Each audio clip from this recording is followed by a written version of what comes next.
Comissão de Fiscalização e Acompanhamento da Execução Orçamentária realizou audiência pública para debater o Plano Plurianual 2024-2027.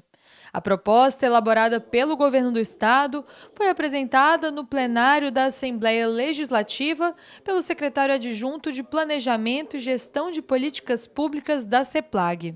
É um documento muito rico, são 1.462 páginas de informação, de programação, de estruturação de todas essas políticas. Então, quando a gente olha para todos nós, depois da pandemia, isso ficou um pouco mais evidente do quanto que as soluções tecnológicas podem trazer mais comodidade, mais eficiência, mais simplicidade na hora de consumir determinados serviços. E o governo do Estado, a gente hoje entrega muito serviço. Só da nossa carta de serviços que tem hoje publicada no portal do Estado, são mais de 600 serviços. E como é que a gente vai olhar para esse contexto e não dar uma atenção especial? O Plano Plurianual é a principal peça de planejamento do Poder Executivo a médio prazo.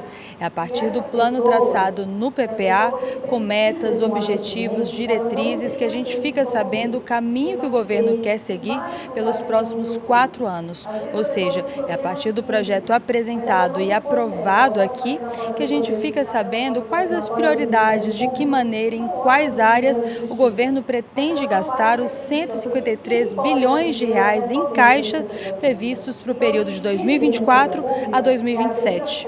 Para estruturar o projeto, o PPA foi organizado em 8 eixos: social, econômico, ambiental, infraestrutura, digital, institucional, outros poderes, programas e ações padronizados.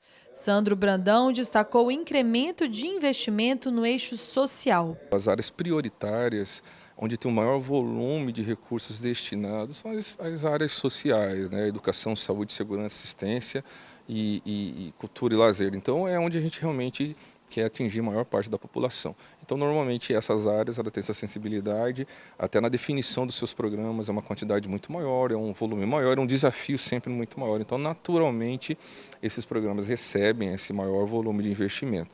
E aí, essa movimentação que existe dentro do governo, ela é gigantesca, porque você viu até pela explanação do nosso colega da área de saúde. Então, para ele chegar à conclusão de uma atividade, de uma ação para ser colocada ali, ele analisa vários aspectos, não só o que o governo está buscando, mas o que a população precisa. E a gente ainda complementa com o que a população nos solicitou por meio das ferramentas de participação popular que nós disponibilizamos, como a consulta pública.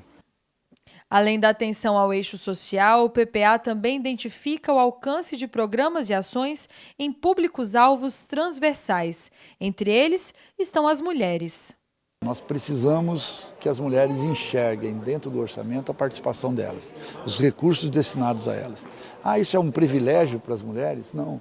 Isso significa 52% da população que são mulheres e que estão sendo há muito tempo massacradas por violência, por abandono, por uma série de coisas e que precisam ser mostradas e que precisam ser atendidas. Precisa de qualificação para essas mulheres, precisa de atendimento de saúde, precisa de segurança pública e isso elas têm que se enxergar lá dentro. A presidente do Centro de Tradições Afro-Brasileiras em Mato Grosso cobrou a presença das mulheres no orçamento e também na construção das políticas públicas. Os objetivos, eles são macros, mas dentro desses objetivos, cada segmento tem a sua especificidade. Então é isso que a gente fica preocupado. Essas especificidades vão ser contempladas?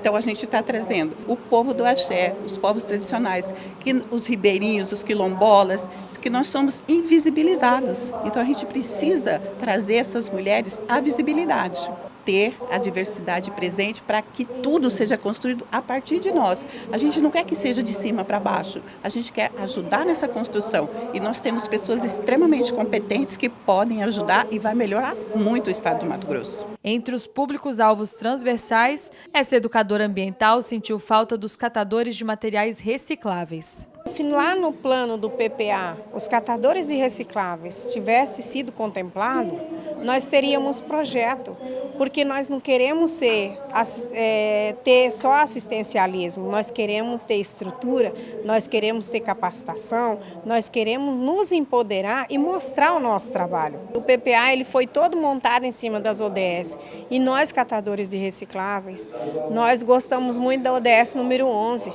que é a cidade limpa. Mas se nós ensinamos as pessoas a fazer a destinação ambientalmente adequada desses resíduos, nós vamos também contemplar a ODS número 3, que é a ODS da saúde e o bem viver. Nessa saúde a gente está prevenindo a saúde, que é a chikungunya, a leptospirose, e a dengue e várias outras doenças, né? Que pode causar, por quê? Porque o lixo foi indevidamente destinado aí de qualquer jeito. A gente também contempla o ODS número 14, que é a conservação das águas, está entendendo? E contemplamos também a ODS número 6, que é a água potável. Então o catador de reciclável, automaticamente, ele está inserido nas ODS, ele já faz a ODS e ninguém percebe que nós existimos. O trabalho dos catadores está ligado a diferentes eixos, do social ao ambiental.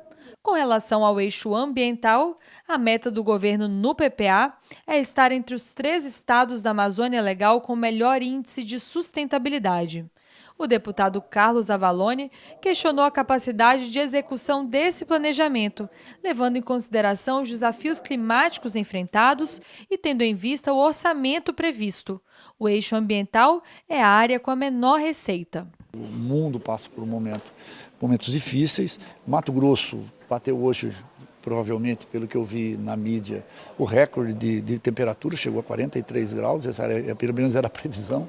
Quer dizer, alguns cientistas, médicos dizendo que está ficando inapto, inclusive, para a sobrevivência aqui, se isso continuar. Então, nós precisamos estar atentos a isso e, portanto, recursos são fundamentais, né? E investimentos são fundamentais em políticas públicas para um desenvolvimento sustentável. Então, isso foi uma coisa que me chamou a atenção. Nós vamos abrir, o Sandro, que é o representante do governo, o secretário adjunto, fez alguns esclarecimentos, explicou algumas coisas, outros recursos que não estão nesse eixo, mas que estão atendendo, mas nós vamos abrir melhor isso para ver de que forma nós podemos implementar, colocar mais recursos para esse setor que é fundamental. Ainda com relação ao meio ambiente, a deputada suplente Sheila Klenner, servidora de carreira da SEMA, cobrou a inclusão no orçamento das 2 emendas de autoria da parlamentar, aprovadas na Lei de Diretrizes Orçamentárias 2024. O que foi feito na LDO ele tem que estar contemplado ali no PPA. Então, nós vamos ver como a gente vai contemplar, porque aquele valor que está ali não